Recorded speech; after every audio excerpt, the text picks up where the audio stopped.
खुद को कर बुलंद इतना कि खुद खुदा भी बंदे से पूछे बता तेरी रजा क्या है। तो મિત્રો 100% સક્સેસ યુટ્યુબ ચેનલમાં તમારા બધાનું હાર્દિક સ્વાગત છે।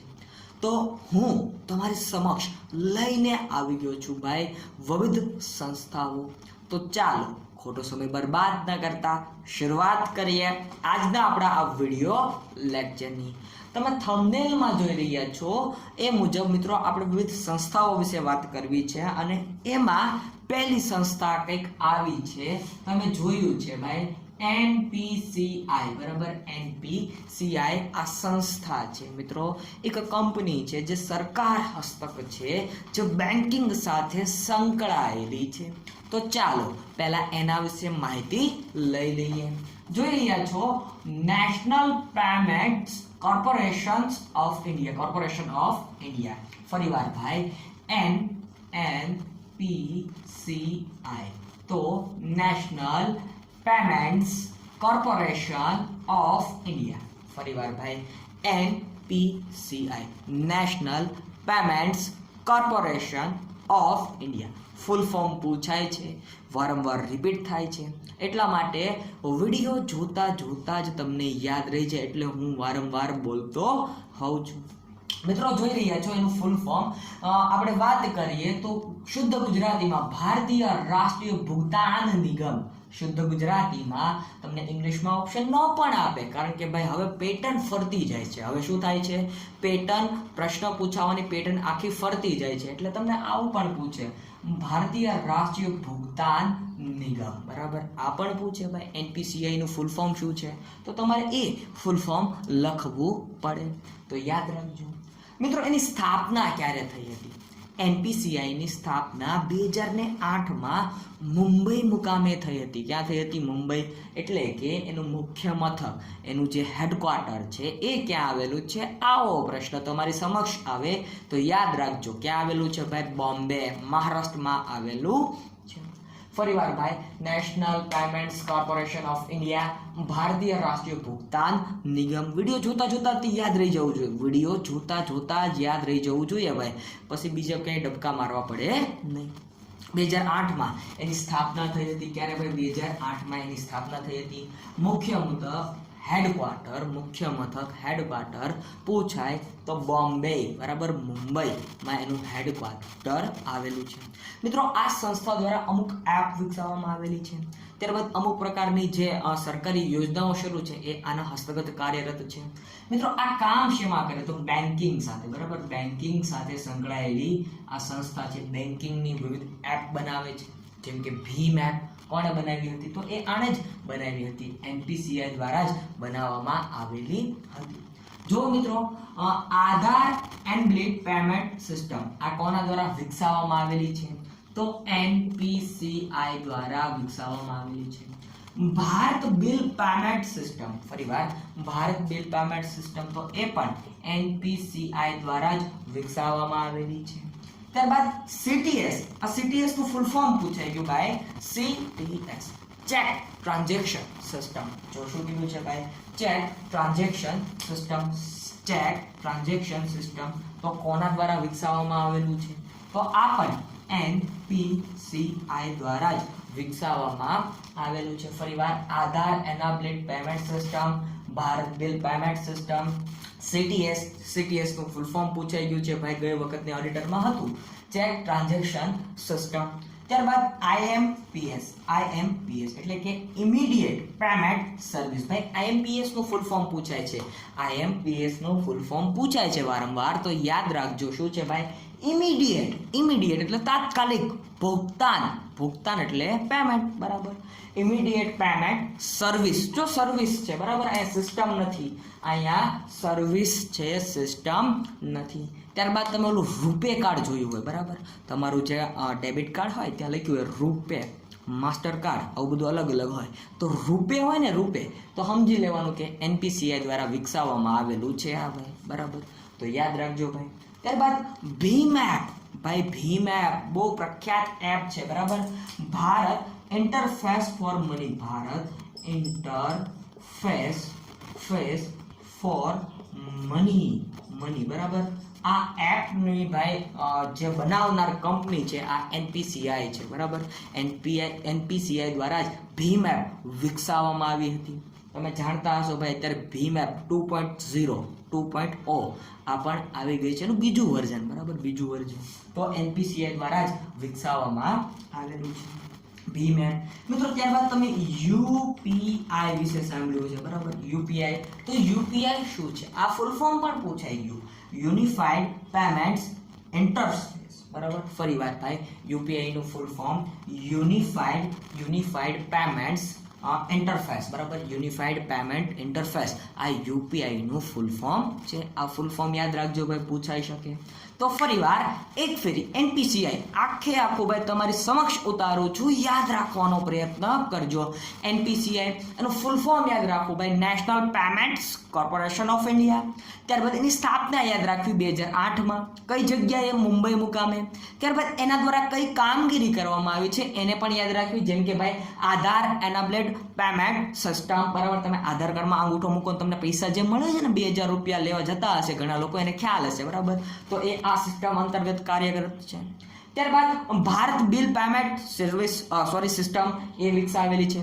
સીટીએસ વિકસાવેલી છે. સીટીએસ નું ફૂલ ફોર્મ વારંવાર પૂછાય છે. સીટીએસ નું ફૂલ ફોર્મ વારંવાર પૂછાય છે, તો યાદ રાખજો સીટીએસ નું ફૂલ ફોર્મ શું છે ભાઈ? Check transaction system. Check transaction system આ એનું ફૂલ ફોર્મ છે. ત્યારબાદ આઈએમપીએસ નું ફૂલ ફોર્મ ઇમિડિયેટ, તાત્કાલિક ભાઈ, immediate payment service. IMPS immediate payment service. UPI, બરાબર. યુપીઆઈ ને પણ યાદ રાખજો ભાઈ, યુપીઆઈ નું ફૂલ ફોર્મ શું થાય? યુપીઆઈ નું ફૂલ ફોર્મ જોઈ રહ્યા છો, યુનિફાઈડ પેમેન્ટ સર્વિસ, બરાબર. Unified payment interface. યુપીઆઈ આવે એટલા માટે ઇન્ટરફેસ આવે, ઇન્ટરફેસ એવો આવે ભાઈ. તમારે સ્પેલિંગ સાથે મારા કમેન્ટ સેક્શનમાં યુપીઆઈ નું ફૂલ ફોર્મ લખી દેવાનું છે.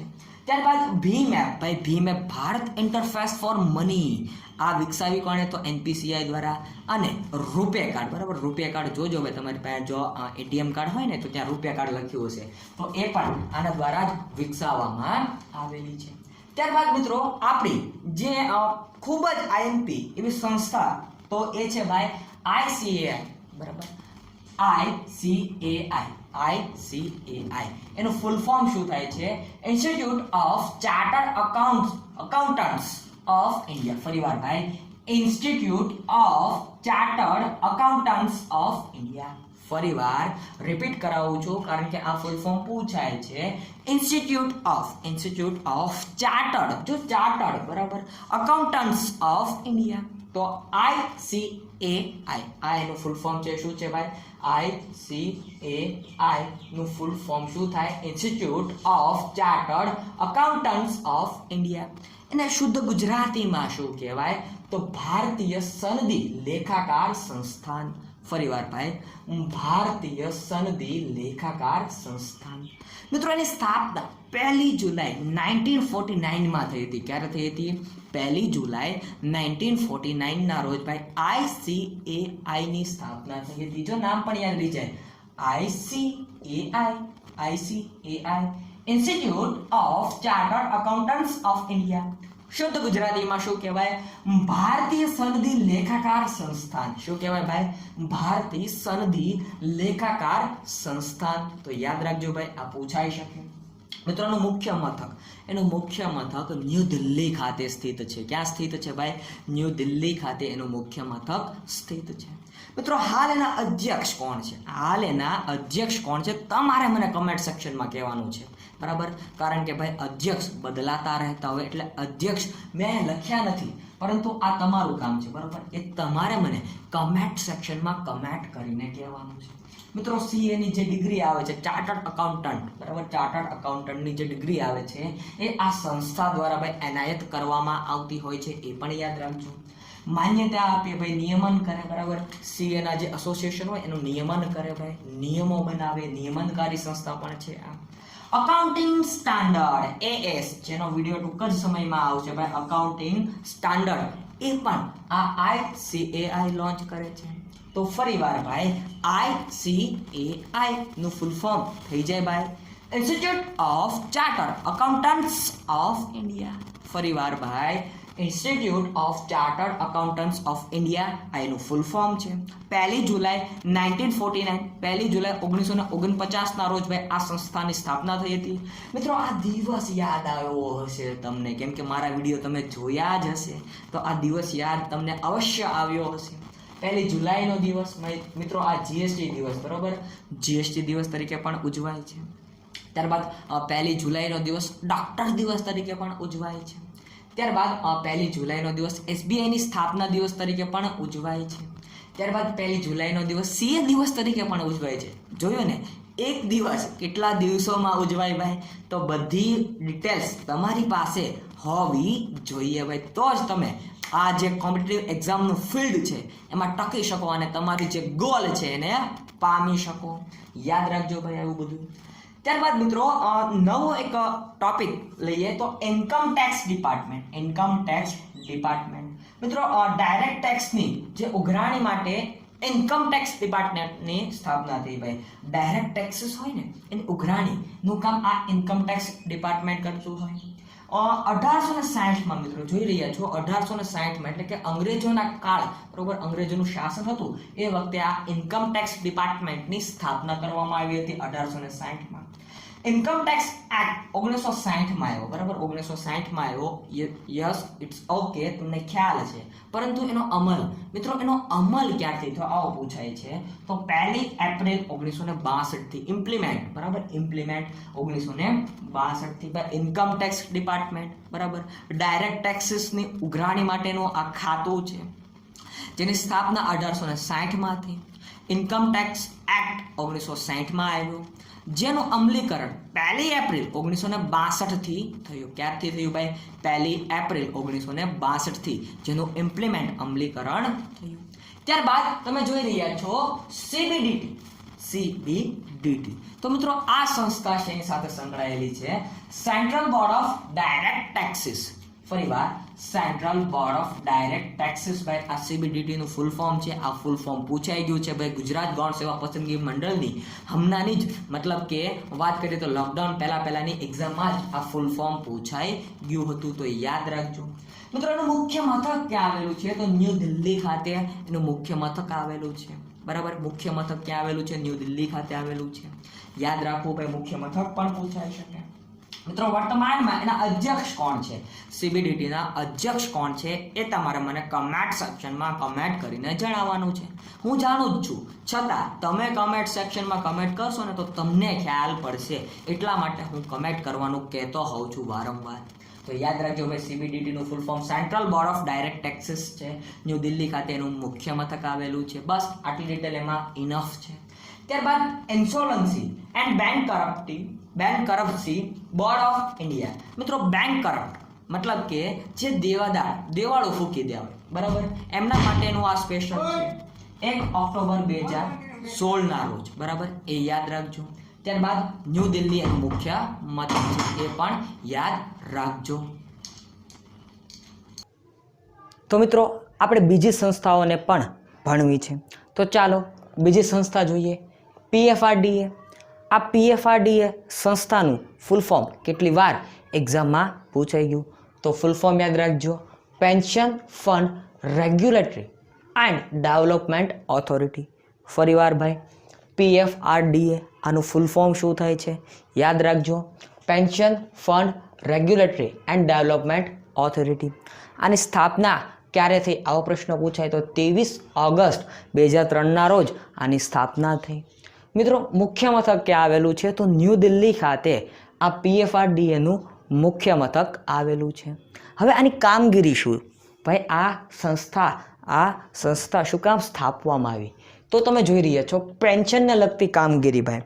પેન્શનને લગતી કામગીરી માટે આ સંસ્થા કાર્યરત છે ભાઈ, બરાબર. પેન્શનને લગતી કોઈ તકરાર હોય તો એનું સોલ્યુશન આ સંસ્થા કરે. PFRDA pension fund regulatory and development authority 23 August 2003ના રોજ જેની સ્થાપના થઈ. મુખ્ય મથક ન્યૂ દિલ્હી ખાતે સ્થિત છે. વારંવાર એટલા માટે બોલું છું, યાદ રહી જાય, બરાબર. સાંભળેલું અને એ પણ વારંવાર સાંભળેલું અને જોયેલું યાદ રહી જાય આવો નિયમ છે ભાઈ. પછી કમેન્ટ સેક્શનમાં કમેન્ટ કરે, વારંવાર ન બોલવું, આપણને ફરક નથી પડતો, ભલે જે કરી, બરાબર, પણ તોય હું અગાઉથી ચોખવટ કરી દઉં, યાદ રહી જાય એટલા માટે. Insolvency and bankruptcy board of India, ફરીવાર insolvency and bankruptcy board of India. મિત્રો આ સંસ્થા શું કામ સ્થાપવામાં આવી તો તમને ખબર હશે ભાઈ, વિજય માલ્યા છે, નીરવ મોદી છે, વયા ગયા ને તાજેતરમાં મેહુલ ચોકસી છે. તો આ જે બધા વયા ગયા એને પાછા લાવવા માટે અને એને બેંક કરપ્ટ જાહેર કરવા માટે ભાઈ, બેંકના દેવાદાર હતા એ બધા, બરાબર, અને ભાગી ગયા, તો બેંક કરપ્ટ જાહેર કરવા માટે આ બોર્ડની રચના કરવામાં આવી. 1 ઓક્ટોબર 2016ના રોજ ભાઈ આ બોર્ડની રચના થઈ ગઈ. મુખ્ય મથક પૂછાય ભાઈ, મુખ્ય મથક પૂછાય તો ન્યૂ દિલ્હી ખાતે એનું મુખ્ય મથક સ્થિત છે. એનસીએલટી ભાઈ, એનસીએલટી શું છે? National company law tribunal. NCLT ફરીવાર national company law tribunal. V Balakrishna Eradi સમિતિ, વી બાલાકૃષ્ણ એરડી એમને સરનેમ હોઈ શકે ભાઈ. વી બાલાકૃષ્ણ એરડી સમિતિની ભલામણથી ભાઈ એનસીએલટીની સ્થાપના થઈ. એનસીએલટી શું કામ આવી ભાઈ, એની સ્થાપના શું કામ કરવામાં આવી તો કંપનીઓ અને સરકાર વચ્ચે જે તકરાર થાય એના નિવારણ માટે. કંપની બહુ પ્રદૂષણ ફેલાવતી હોય તો સરકાર એના સમક્ષ કેસ કરે, તો ભાઈ આ એનસીએલટી વચ્ચે આવે ભાઈ. લો ટ્રિબ્યુનલ છે ને એટલા માટે કંપની લો ટ્રિબ્યુનલ કીધું. ત્યારબાદ એમએસએમઈ ભાઈ, એમએસએમઈ પહેલેથી હતું જ હતી, એમએસએમઈ પહેલેથી હતું જ હતી, પણ આપણને ખ્યાલ મોદી આવ્યા પછી આવ્યો, બરાબર ને. Micro small and medium enterprise શું છે એનું full form? Micro small and medium enterprise, આ એનું ફૂલ ફોર્મ છે. મિત્રો ન્યૂ દિલ્હી ખાતે એનું મથક છે. 1999 આ એમએસએમઈ કાર્યરત હતું જ હતી. તાજેતરમાં ખૂબ જ પ્રચલિત છે ભાઈ લઘુ અને સૂક્ષ્મ ઉદ્યોગ, બરાબર, તમે જાણો છો ભાઈ micro small and medium enterprise ભાઈ, બરાબર, તમે જાણો છો એના વિશે તમામ ડિટેલ્સ. ફૂલ ફોર્મ પૂછાય છે એટલા માટે મેં તમારી સમક્ષ રજૂ કર્યા. ફરી એકવાર રિવિઝન કરી લઈએ એક જ મિનિટમાં. PFRDA pension fund regulatory and development authority 23 August 2003ના રોજ જેની સ્થાપના થઈ, મુખ્ય મથક ન્યૂ દિલ્હી ખાતે છે. Insolvency and bankruptcy board of India 1 October 2016ના રોજ તેની સ્થાપના થઈ, ન્યૂ દિલ્હી ખાતે સ્થિત છે. NCLT national company law tribunal V Balakrishna Eradi સમિતિની ભલામણથી જેની સ્થાપના થઈ. ત્યારબાદ MSME micro small and medium enterprise New Delhi ખાતે એનું મુખ્ય મથક આવેલું છે. 1999 એની સાલવારી પણ એક યાદ રાખી લેજો. હેલો મિત્રો, welcome back to one and only 100% success YouTube channel. હું તમારો દોસ્ત લઈને આવી ગયો છું ભાઈ વિવિધ સંસ્થાઓ વિશેનો જોરદારનો વિડીયો. તો વિવિધ સંસ્થાઓ વિશે વાત કરવી છે ભાઈ, વિવિધ પ્રકારની સંસ્થાઓ કે જેમાંથી ભાઈ આવનારી ભવિષ્યમાં આવનારી સબ ઓડિટરની એક્ઝામ છે એમાંથી ભાઈ એકાદો પ્રશ્ન ડાયરેક્ટ તમને થ્રો કરે, ડાયરેક્ટ પૂછાય. તો ચાલો ખોટો સમય બરબાદ ન કરતા શરૂઆત કરીએ આજના આપણા આ વિડીયો સેશનની. તમે જોઈ રહ્યા છો સેબીની વાત કરી છે ભાઈ. સેબી તો પહેલાં તો સેબીનું ફૂલ ફોર્મ યાદ રાખવાનું શું છે ભાઈ? Securities and exchange board of India. ફરીવાર ભાઈ સેબીનું ફૂલ ફોર્મ યાદ રહી જાય એવું છે, securities and exchange board of India, યાદ રાખજો. મિત્રો એક રેગ્યુલેટરી બોડી, રેગ્યુલારેટરી બોલવામાં તકલીફ પડે એવું નામની રેગ્યુલારેટરી બોડી એટલે કે એક નિયમનકારી સંસ્થા છે. કેવી ભાઈ? સેબી એક નિયમનકારી સંસ્થા છે ભાઈ. નિયમનકારી સંસ્થા કોને કહેવાય? તો જે વિવિધ પ્રકારના નિયમો બહાર પાડે, જે વિવિધ પ્રકારના રૂલ્સ બહાર પાડે, બરાબર, એને નિયમનકારી સંસ્થા કહેવાય. તો આવી જ સંસ્થા આ securities and exchange board of India એ આ જ સંસ્થા છે. નિયમનકારી, નિયમો બહાર પાડે. શેની સાથે બહાર પાડે, શેની સાથે સંકળાયેલી છે એની પણ આપણે વાત કરવી છે. મિત્રો આમ તો 12 એપ્રિલ 1988ના રોજ ભાઈ, ફરીવાર 12 એપ્રિલ 1988ના રોજ આ સેબીની સ્થાપના તો કરી નાખવામાં આવી હતી, પરંતુ એની પાસે સત્તા સાવ ઓછી હતી, બરાબર. એની પાસે પાવર સાવ નહિવત પ્રમાણમાં કહી શકાય ને એવા હતા. અને એ વખતે આ મતલબ કે 1988ની વાત છે, એ વખતે ટેકનોલોજીનું પ્રમાણ પણ ઓછું હતું, બરાબર. એટલે 12 એપ્રિલ 1988ના રોજ સેબીની કાયદેસર રીતે સ્થાપના થઈ ગઈ. ઇટ્સ ઓકે, તમને ખ્યાલ આવી ગયો કાયદેસર રીતે સ્થાપના પૂછાય તો 12 એપ્રિલ 1988 સાલવારી યાદ રાખજો. મિત્રો 30 જાન્યુઆરી 1992 ભાઈ સેબીની આમ તો ખ્યાલ હશે કેમ કે આ વર્ષમાં 1992 બરાબર 1991 ખ્યાલ છે ભાઈ હર્ષદ મહેતાનો સ્કેમ્પ આવ્યો હતો. એ સ્કેમ્પ પકડવા માટે આ મોટી જવાબદાર સંસ્થા હતી, બરાબર ને. તો આ જે સ્કેમ્પ આવ્યો એટલા માટે સરકારે નક્કી કર્યું કે આપણે સેબીને પાવર સોંપવા જોઈએ, સેબીને સત્તા સોંપવી જોઈએ. એટલા માટે 30 જાન્યુઆરી 1992ના રોજ મિત્રો એક કાયદો પસાર થયો, સેબી એક્ટ. એને શું કહેવામાં આવે છે ભાઈ? Securities and exchange board of India SEBI act કહેવામાં આવે છે, બરાબર. સેબી એક્ટ 1992 ભાઈ સેબી એક્ટ એક securities and exchange board of ઇન્ડિયાનો કાયદો બનાવવામાં આવ્યો અને એ કાયદો પસાર આ તારીખે થયો સંસદમાંથી, બરાબર. હવે મારે સંસદમાં સમજાવવાનું ન હોય કે એક લોકસભા આવે, એક રાજ્યસભા આવે, આવું તમને ખ્યાલ જ હોય ભાઈ. તમે બધા કોમ્પિટિટિવ એક્ઝામના ફિલ્ડના માણસો છો એટલા માટે. તો 30 જાન્યુઆરી 1992 ભાઈ સેબીની સ્થાપના થઈ. કયા કાયદા અંતર્ગત થઈ? તો સેબી એક્ટ 1991, બરાબર. આમ તો 1991નો 91-92 બે સાલવારી લખાઈ છે, એટલે માટે મેં તમારી સમક્ષ બંને પ્રસ્તુત કરી. મિત્રો મુખ્ય મથક હેડક્વાર્ટર ક્યાં આવેલું છે? તો એનું હેડક્વાર્ટર મુંબઈ મુકામે આવેલું છે. ક્યાં આવેલું છે? બોમ્બે, મહારાષ્ટ્રમાં આવેલું છે, બરાબર. મુખ્ય મથક ક્યાં આવેલું છે? મહારાષ્ટ્રમાં આવેલું છે. મિત્રો હવે વાત કરીએ સેબીની કામગીરી. ભાઈ અહીંયા તમને 30 જાન્યુઆરી ન બતાવતું હોય તો કહી દઉં કે આ 30 જાન્યુઆરી છે, બરાબર. મિત્રો સેબીની કામગીરી, એના કાર્યો કેવા કેવા છે એમ કહેવાય, બરાબર. એના કાર્યો વિશે ચર્ચા કરવી છે. તો પહેલાં તો ભાઈ શેર, બરાબર. તમે ઓળખો છો શેર કોને કહેવાય, બરાબર. શેર કોને કહેવાય? ડિબેન્ચર કોને કહેવાય, બરાબર. ડિબેન્ચર કોને કહેવાય? શેર કોને કહેવાય? તો આ શેર બહાર પાડતી કંપનીઓ હોય એના ઉપર દેખરેખ રાખવી, નિયમન કરવું, બરાબર. નિયમો બનાવવા કાયદાકીય રીતે, જો એમ નામ નહીં, બરાબર. કાયદાકીય રીતે. અને એક અધ્યક્ષ હોય છે ભાઈ, બરાબર. સેબીમાં એક અધ્યક્ષ હોય છે. તો એ અધ્યક્ષ હાલ તમે આ વિડીયો જોઈ રહ્યા છો એ પરિસ્થિતિએ કોણ છે ભાઈ? તમારે મને કમેન્ટ સેક્શનમાં કમેન્ટ કરીને કહેવાનું રહેશે. મિત્રો શેર બહાર પાડે, ડિબેન્ચર બહાર પાડે તો આવી કંપનીઓ ઉપર નિયમો બનાવવા, ધ્યાન રાખવું, બરાબર. એ કામગીરી હોય છે. ત્યારબાદ શેરધારકોના હિતોની જાળવણી કરવી. કોની ભાઈ? શેરધારકોના હિતની જાળવણી કરવી. જો આવું કીધું, કોના હિતની જાળવણી કરવાની વાત છે? તમારા ને મારા, શેરધારકોના. મેં ધારો કે રિલાયન્સના શેર ખરીદ્યા હોય તો મારું હિત જળવાય એની કામગીરી કોની છે? સેબીની છે. કઈ રીતે? મિત્રો અમુક કંપનીઓ એવી હોય કે ભાઈ શેર બહાર પાડે અને હકીકતે કંપની અસ્તિત્વ ધરાવતી ન હોય. 1991-1992 હર્ષદ મહેતાના સમયમાં આવું જ કંઈક બનાવ બન્યો હતો, બરાબર ને. તો મિત્રો આ બધી કંપનીઓ હકીકતે કેવી કામગીરી કરે છે, શેરધારકોને યોગ્ય વળતર આપે છે કે કેમ, એ બધી જવાબદારી આ સેબીની છે, બરાબર. સાથે સાથે ડિબેન્ચરની પણ કામગીરી સંભાળે છે. ત્યારબાદ મિત્રો શેરધારકોના હિતની જાળવણી. ત્યારબાદ ઇનસાઇડ, હું ભાઈ ઇનસાઇડ, બરાબર. ઇનસાઇડ ટ્રેડિંગ રોકવું, બરાબર. ઇનસાઇડ ટ્રેડિંગ રોકવાની વાત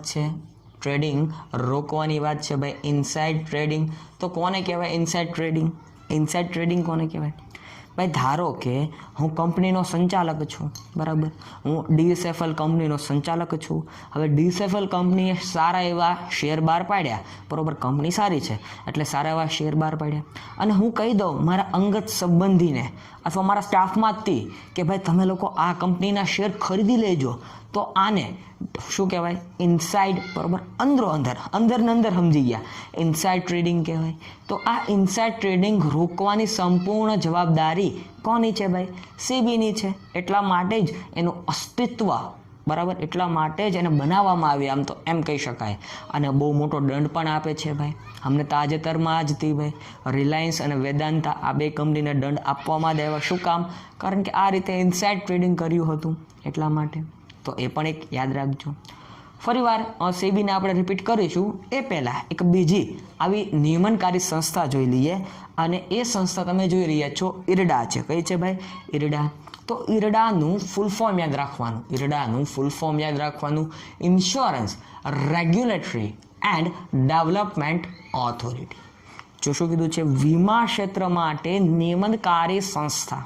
બરાબર, વીમા ક્ષેત્ર માટે નિયમનકારી સંસ્થા. Insurance regulatory and development authority of India. બરાબર મિત્રો, વીમા ક્ષેત્ર ભાઈ ઇન્સ્યોરન્સ તમારે બધાનો વીમો હશે. LIC, GIC, બરાબર, new India insurance company limited, Reliance છે જે પ્રાઇવેટ છે, બજાજ છે જે પણ પ્રાઇવેટ છે. તો આ બધામાં તમારો વીમો હશે ભાઈ, ઇન્સ્યોરન્સ હશે. બરાબર, અને ન હોય તો કરાવી પણ લેવું ભાઈ. 2 વ્હીલના ઇન્સ્યોરન્સ હોવા જોઈએ, થર્ડ પાર્ટી ઇન્સ્યોરન્સ હોવા જ જોઈએ ભાઈ. તો આ IRDA insurance regulatory and development authority જે વીમા ક્ષેત્ર માટે નિયમનકારી સંસ્થા છે. અહીંયા કેમ આપણે શેર માર્કેટમાં અને ડિબેન્ચરમાં નિયમનકારી સંસ્થા તરીકે સેબીને ભણી હતી, એ જ રીતે ભાઈ વીમા ક્ષેત્રમાં, ઇન્સ્યોરન્સના ક્ષેત્રમાં ભાઈ નિયમનકારી સંસ્થા એ ઇરડા છે. મિત્રો 1999 પહેલાં એક સમિતિની રચના કરવામાં આવી હતી, મલ્હોત્રા સમિતિ. ભાઈ આ મલ્હોત્રા સમિતિની જ ભલામણના હિસાબે, આ મલ્હોત્રા સમિતિની જ ભલામણના કારણે કોની સ્થાપના થઈ? તો ઇરડાની સ્થાપના કરવામાં આવી હતી ભાઈ. યાદ રહી જાય તમને. મુખ્ય મથક ક્યાં આવેલું છે? તો હૈદરાબાદ ખાતે આવેલું છે. 1999માં એની સ્થાપના થઈ. ભાઈ આની કામગીરી શું હોય? તો ભાઈ વીમા ધારકોના હિત સાચવવા, વીમા ધારકના હિતોની જાળવણી કરવી ભાઈ. વીમા ધારક હોય, ઇન્સ્યોરન્સ લેનાર હોય, બરાબર, ઇન્સ્યોરન્સ લેનાર હોય, એના હિતોની જાળવણી કરવાની કામગીરી ઇરડાની છે ભાઈ. બરાબર, ઇરડાની પણ સ્થાપના એક સ્પેશિયલ નિયમનકારી સંસ્થા તરીકે જ કરવામાં આવી હતી. તમને આવો પ્રશ્ન પૂછે, નીચેનામાંથી કઈ સંસ્થા નિયમનકારી સંસ્થા છે, નિયમો લાદવાવાળી સંસ્થા છે? તો સેબી એમાં ઓપ્શન હોય તો સાચો જવાબ બને, ઇરડા હોય તો પણ સાચો જવાબ બને. તો આ બધી કેવી છે ભાઈ? નિયમનકારી સંસ્થાઓ છે. તો ફરી વાર ભાઈ આખું રિપીટ કરી નાખીએ અને તમારી સમક્ષ વહેતું કરી દઉં. પહેલાં તો સેબી ભાઈ, સેબીનું ફૂલ ફોર્મ યાદ રાખવાનું, સિક્યુરિટીઝ અને એક્સચેન્જ બોર્ડ ઓફ ઇન્ડિયા. બરાબર, ગુજરાતી સહિત યાદ રાખવાનું, securities and exchange board of India. મિત્રો સેબીની સ્થાપના તમે જોઈ રહ્યા છો 12 એપ્રિલ 1988ના રોજ થઈ હતી. અને એને સંસદમાંથી કાયદાકીય સ્થાન 30 જાન્યુઆરી 1992માં મળ્યું. બરાબર, એનું મુખ્ય મથક ક્યાં આવેલું છે? બોમ્બે, મુંબઈ મકામે. એના અધ્યક્ષ કોણ છે? તમે કમેન્ટ સેક્શનમાં મને કહી દીધું છે ભાઈ. બરાબર, સેબીની કામગીરી શું છે? તો શેર કે ડિબેન્ચર બહાર પાડવા વાળી કંપની ઉપર નિયમો નાખવા, નિયમો બનાવવા, શેરધારકોના હિતની જાળવણી કરવી, ઇનસાઇડ ટ્રેડિંગને નહિવત કરવું, રોકવું ટૂંકમાં. બરાબર, નહિવત કરવું એટલે રોકવું. ત્યારબાદ સેબી એક સ્પેશિયલ કાયદા અંતર્ગત બનાવવામાં આવેલી સંસ્થા છે, નિયમનકારી સંસ્થા છે, સ્પેશિયલ કાયદા હેઠળ જ બની હોય, ખ્યાલ આવી જાય તમને. ઇરડાની વાત કરીએ, insurance regulatory and development authority. Insurance regulatory and development authority મિત્રો વીમા ક્ષેત્ર સાથે સંકળાયેલી છે. એને મલ્હોત્રા સમિતિ દ્વારા 1999માં બનાવવામાં આવ્યું હતું ભાઈ. કોની કહેવાથી ઇરડાની સ્થાપના થઈ? આવો પ્રશ્ન પૂછાય તો તમારો જવાબ આવે મલ્હોત્રા સમિતિ. મિત્રોનું મુખ્ય મથક ક્યાં આવેલું છે? તો હૈદરાબાદ મુકામે એનું મુખ્ય મથક આવેલું છે. ચાલો મિત્રો આગળના પ્રશ્નો તરફ વધીએ. તો તમે જોઈ રહ્યા છો ઘસારો એ ધંધા માટે શું છે? ભાઈ ઘસારો એ ધંધા માટે શું છે? આવો સવાલ છે. તો ઘસારો મિલકત ઉપર ગણાય, એ તો તમને ખ્યાલ હશે ભાઈ. બરાબર, તમારી જે મિલકત હોય એનું વપરાશના આધારે ભાઈ ઘસારાની કિંમત ગણાતી હોય છે. તો ઘસારો એ ધંધા માટે શું છે? તો ખર્ચ છે ભાઈ. ધંધા માટે ઘસારો એ ખર્ચ છે. બરાબર, મિલકત ઉપર 10% ઘસારો ગણો, 15% ગણો, તો આ બધા હવાલા તમે ભણીને આવેલા છો, બરાબર ને ભાઈ. ડેપ્રિસિએશન, ઇંગ્લિશમાં એને ડેપ્રિસિએશન કહેવાય. તમને આવો પણ પ્રશ્ન પૂછાય ભાઈ, બરાબર. ગાલખાદ ધંધા માટે શું છે ભાઈ? ગાલખાદ તમને ખબર જ છે, મારા ઈશારાથી તમને ખબર પડી જાય ગાલખાદ કોને કહેવાય, બરાબર. તો ગાલખાદ ધંધા માટે શું છે? હકીકતે ગાલખાદ એ ધંધા માટે નુકસાન છે ભાઈ, બરાબર. શું છે ભાઈ? ગાલખાદ એ ધંધા માટે શું કહેવાય? તો ગાલખાદ ધંધા માટે નુકસાન છે. દેશીનામા પદ્ધતિનો ઉપયોગ કોણ કરે ભાઈ? દેશીનામા પદ્ધતિનો ઉપયોગ વ્યક્તિગત માલિકીના, બરાબર, વ્યક્તિગત માલિકીના જે નાના નાના ધંધાઓ હોય એ કરતા હોય, અથવા ભાગીદારી પેઢી પણ જો બની શકે તો કરતી હોય છે. વ્યક્તિગત એકાંકી પેઢી જેને કહેવામાં આવે છે, એ લોકો દેશીનામા પદ્ધતિનો યુઝ કરતા હોય છે. ત્યારબાદ ભાગીદારી પેઢી પણ દેશીનામા પદ્ધતિનો યુઝ કરતી હોય છે. બની શકે ન પણ કરે, પરંતુ આ બે ઓપ્શનમાંથી કોઈ એક ઓપ્શન હોય તો તમારો જવાબ સાચો ઠરે છે. ત્યારબાદ ધંધાના વ્યવહારોના પ્રથમ તબક્કાને શું કહેવામાં આવે છે? યસ, ધંધાના વ્યવહારોનો પ્રથમ તબક્કો એટલે વાઉચર ભાઈ, વાઉચર, બિલ, જેને તમે બિલ કહો છો, બરાબર ને. તો ધંધાના વ્યવહારોનો પ્રથમ તબક્કો, ફર્સ્ટ, બરાબર, ફર્સ્ટ સ્ટેપ, પ્રથમ તબક્કો કયો છે ભાઈ? વાઉચર છે. શું છે ભાઈ? વાઉચર છે. તમને યાદ રહી જાય. ખાલી જગ્યાની મદદથી આર્થિક વિકાસ શક્ય બને છે. તો કુદરતી ભાઈ, કુદરતી સંસાધનની મદદથી શું બને છે? તો આર્થિક વિકાસ શક્ય બને છે. યાદ રહી જાય એવો પોઈન્ટ છે ભાઈ. આગળ વધીએ. મોટા ભાગની સમસ્યાના મૂળમાં શું રહેલું છે? તો યસ, વસ્તીનો પ્રશ્ન ભાઈ. વસ્તી વિસ્ફોટ એ મોટા ભાગની સમસ્યાના મૂળમાં રહેલી એક સમસ્યા છે ભાઈ. મોટા ભાગની સમસ્યા હોય એમાં મુખ્ય પોઈન્ટ આવે તો એ શું આવે ભાઈ? વસ્તી, બરાબર. જ્યાં જ્યાં વસ્તી વધારે હોય ત્યાં આવી બધા પ્રશ્નો સર્જાતા જ હોય છે ભાઈ. પર્યાવરણનું પ્રદૂષણ છે, બરાબર. ત્યારબાદ હુલ્લડને આવા બધી કામગીરી થતી હોય છે, અસામાજિક તત્વોનું વાતાવરણ જન્મતું હોય તો એ વસ્તી એનું મુખ્ય સમસ્યાનું મૂળ કહેવાય. ભારતમાં મૃત્યુદર ઝડપથી ઘટવાની સામે જન્મદર ઝડપથી ન ઘટવાની સામે ચોખ્ખો વસ્તી વધારો ઊંચા દરે થયો તેને વસ્તી વિસ્ફોટ કહેવાય. વસ્તી વિસ્ફોટ કહેવાય. હકીકતે આ વસ્તી વિસ્ફોટની જ વ્યાખ્યા છે ભાઈ, ડેફિનેશન છે, બરાબર. ધોરણ 12ની અર્થશાસ્ત્ર ખોલો તો વસ્તી વિસ્ફોટની આ વ્યાખ્યા છે ભાઈ. ભારતમાં મૃત્યુદર ઝડપથી ઘટવાની સામે જન્મદર ઝડપથી ન ઘટવાથી જે ચોખ્ખો વસ્તી વધારો ઊંચા દરે થયો તેને વસ્તી વિસ્ફોટ કહેવામાં આવે છે. સમજાય જાય. 1951માં ભારતની વસ્તી તો 36.01 કરોડ, બરાબર, અથવા ખાલી 1 કરોડ કહો તો પણ ચાલે ભાઈ. 1951માં ભારતની વસ્તી 36.1 કરોડ હતી. તો 2011માં 121.02 કરોડ. આ 02 કરોડ બોલવું પડે કારણ કે 202 આવું પાઠ્યપુસ્તકમાં આપેલું છે. 2011માં ભારતની વસ્તી 121.02 કરોડ રહેવા પામી હતી. તમે જોઈ રહ્યા છો ભારતમાં સૌપ્રથમ વસ્તી ગણતરીની શરૂઆત તો 1871માં ભાઈ, 1871માં જમશેદજી તાતા, બરાબર, ટાટા કંપની નામ તો માલિક કહેવાય. જમશેદજી તાતાના સમયમાં 1871માં સૌપ્રથમ વસ્તી ગણતરીની કામગીરી હાથ ધરવામાં આવી હતી. પછીનો પ્રશ્ન જોઈ રહ્યા છો. ભારતમાં વ્યવસ્થિત વસ્તી ગણતરીની શરૂઆત તો 1891, બરાબર. આ 71માં 20 વર્ષ એડ કરી દો. 1891થી ભારતમાં વ્યવસ્થિત વસ્તી ગણતરીની શરૂઆત થઈ હતી. ત્યારબાદ 1891 પછી દર 10 વર્ષે વસ્તી ગણતરીની કામગીરી કરવામાં આવે છે. આ પ્રશ્ન તાજેતરમાં જ પૂછાઈ ગયો. આવા થુલ્લા જેવા પ્રશ્નો પણ પૂછાય. સ્વતંત્રતા પછી પહેલું વસ્તી ગણતરીનું પત્રક ખાલી જગ્યામાં તૈયાર કરવામાં આવ્યું તો 1951માં ભાઈ. ભારત દેશ આઝાદ થઈ ગયો ત્યારથી લઈને 1951માં સૌપ્રથમ ભાઈ વસ્તી ગણતરીનું પત્રક તૈયાર કરવામાં આવ્યું. જેમાં શેની માહિતી હોય તો ભારતમાં પુરુષોની સંખ્યા કેટલી છે, ભારતમાં સ્ત્રીઓની સંખ્યા કેટલી છે, કેટલો સાક્ષરતા દર છે, આ બધું વસ્તીના ગણતરીના પત્રકમાં જોવા મળે.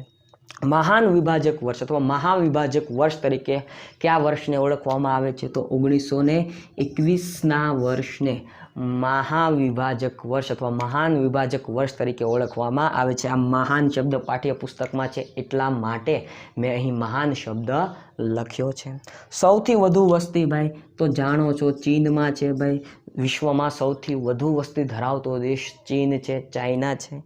ભારત ભાઈ બીજા ક્રમે છે, બરાબર. બીજા ક્રમે છે ભારતનું સ્થાન કેટલામું છે? બીજા સ્થાને છે. તો આટલી વિગતો, આટલા MCQ, આટલા VSQ તમે યાદ રાખવાનો પ્રયત્ન કરો. નમસ્કાર વિદ્યાર્થી મિત્રો, 100% સક્સેસ યુટ્યુબ ચેનલમાં હું તમારા બધાનું હાર્દિક સ્વાગત કરું છું. તમે જોઈ રહ્યા છો, વાત કરવી છે આપણે મિશન સબ ઓડિટર.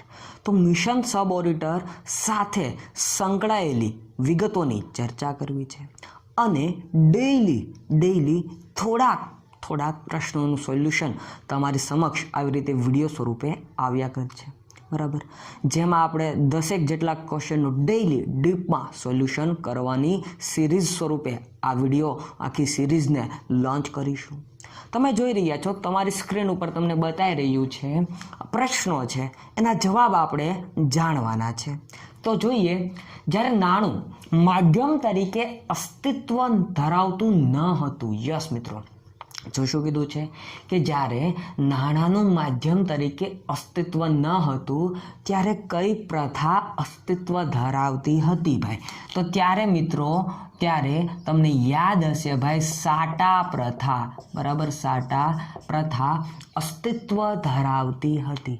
વસ્તુના બદલામાં વસ્તુ કે સેવા, સેવાના બદલામાં વસ્તુ કે સેવા, બરાબર. જ્યાં નાણાં શબ્દનો ક્યાંય ઉલ્લેખ થતો નથી. આ છે સાટા પ્રથા ભાઈ, તમે જાણો છો, બરાબર.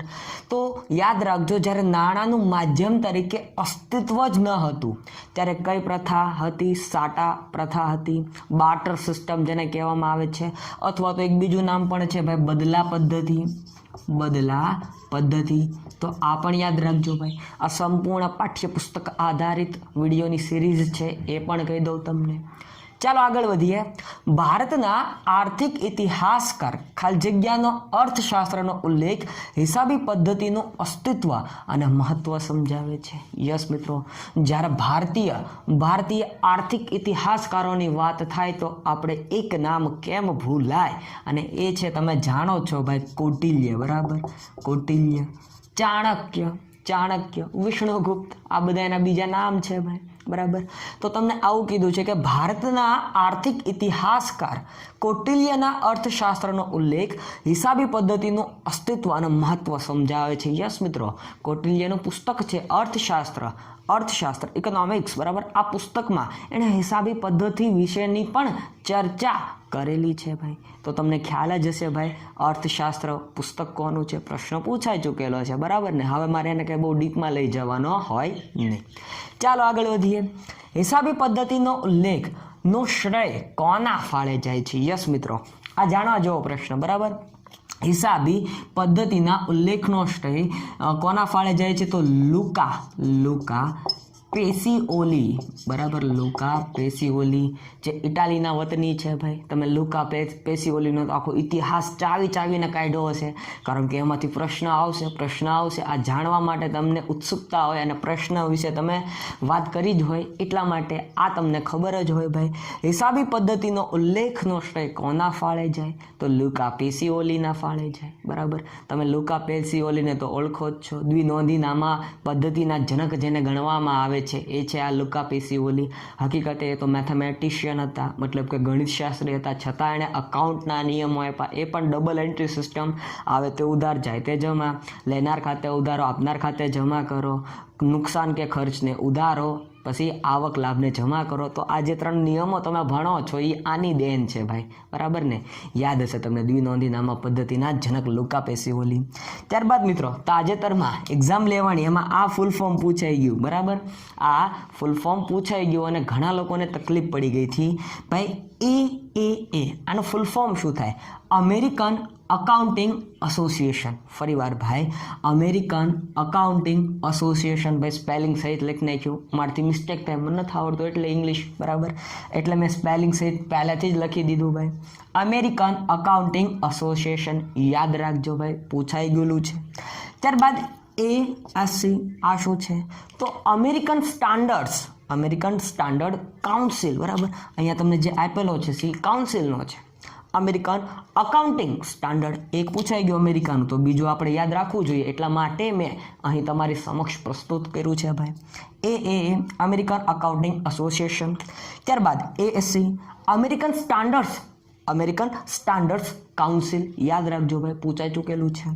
ત્યારબાદ AICPA. તો આ શું છે ભાઈ? તો તમે જોઈ રહ્યા છો American institute of certified public accountants. Yes, ફરીવાર મિત્રો જોઈ રહ્યા છો AICPA. આના દ્વારા વ્યાખ્યા આપવામાં આવી. કોની ભાઈ? હિસાબી પદ્ધતિની વ્યાખ્યાઓ આપવામાં આવેલી છે, એટલા માટે આ ફૂલ ફોર્મ તમારી સમક્ષ હું પ્રસ્તુત કરું છું, પૂછાઈ શકે, બરાબર ને? તો American institute of certified public accountants આ AICPA નું ફૂલ ફોર્મ થાય છે ભાઈ, યાદ રાખજો. અમેરિકાના તમામ એસોસિએશનના ફૂલ ફોર્મ પૂછાય છે તમારી એક્ઝામમાં, એટલા માટે. આગળ વધીએ. સામાન્ય ભાષામાં આવક જાવક તેમજ ઉપજ કર અંગેની હિસાબી નોંધ, તો એને શું કહેવાય ભાઈ? એને શું કહેવાય ભાઈ? હિસાબી પદ્ધતિ કહેવાય. એને શું કહેવાય? હિસાબી પદ્ધતિ કહેવાય. સામાન્ય ભાષામાં આવક કેટલી થઈ? યસ. ઇન્કમ કેટલી થઈ? યસ. જાવક કેટલી થઈ? તેમજ ઉપજ કેટલો છો અને ખર્ચ કેટલો છો એ અંગેની હિસાબી નોંધને હિસાબી પદ્ધતિ કહેવામાં આવે છે. શું કહેવાય? હિસાબો રાખવા માટેની પદ્ધતિ એને કહેવામાં આવે છે. હિસાબોમાં નોંધવામાં આવતી માહિતી નાણાંના સ્વરૂપે હોવાથી તે માહિતીને શું કહેવાય? તો એને જથ્થાત્મક, કેવી માહિતી કહેવાય? જથ્થાત્મક માહિતી તરીકે ઓળખવામાં આવે છે ભાઈ. સંપૂર્ણ પાઠ્યપુસ્તક આધારિત છે ભાઈ. આ 2 પ્રશ્નો પાઠ્યપુસ્તકમાં આપેલા છે, ડીપમાં વાંચો તો ખ્યાલ આવે ભાઈ. હિસાબોમાં નોંધવામાં આવતી માહિતી નાણાંના સ્વરૂપમાં હોવાથી તેને કેવી માહિતી કહેવાય? તો એને ક્વોન્ટિટી કહેવાય, જથ્થાત્મક માહિતી તરીકે ઓળખવામાં આવે છે ભાઈ.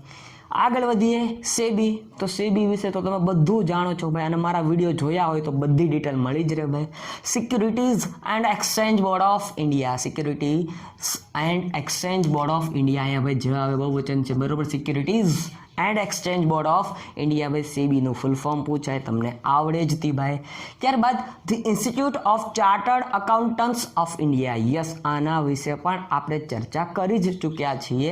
ધી ઇન્સ્ટિટ્યૂટ ઓફ ફરીવાર ચાર્ટર્ડ અકાઉન્ટન્ટ્સ ઓફ ઇન્ડિયા 1949માં જેની સ્થાપના થઈ, 1 જુલાઈ 1949, આમ યાદ રખાય, બરાબર.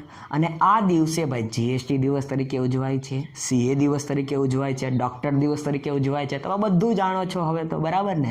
આગળ વધીએ ભાઈ. શાખ પાત્રતા નક્કી કરતી સંસ્થાને શું કહે છે?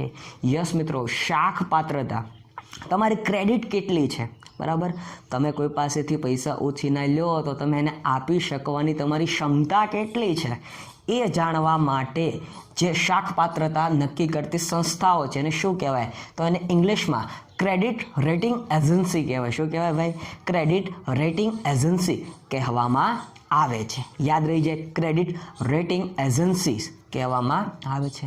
તમે જોઈ રહ્યા છો, અહીંયા મેં તમને 2 ઉદાહરણ આપ્યા છે. ICRA, બરાબર, ICRA.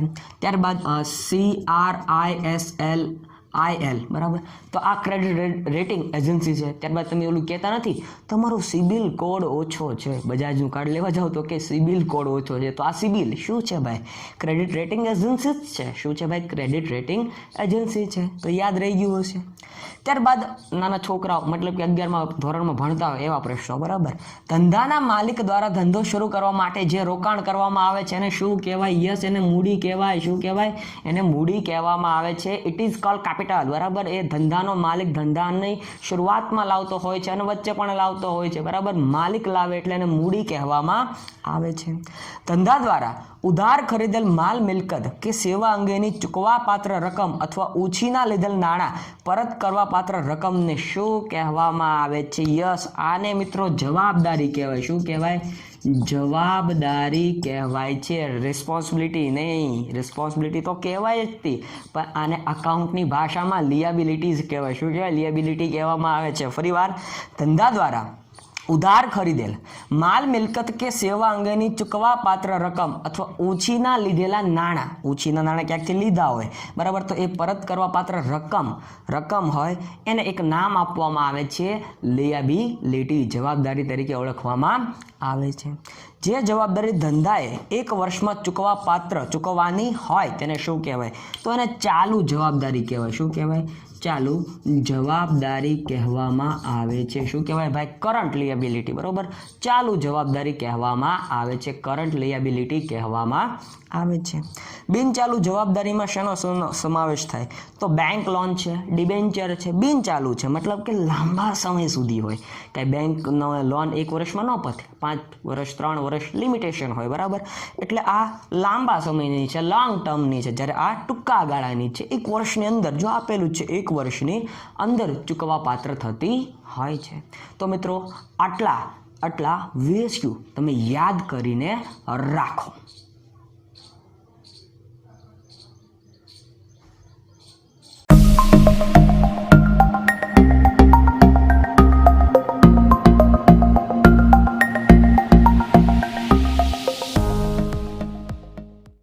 નમસ્કાર વિદ્યાર્થી મિત્રો, 100% સક્સેસ યુટ્યુબ ચેનલમાં તમારા બધાનું સ્વાગત છે.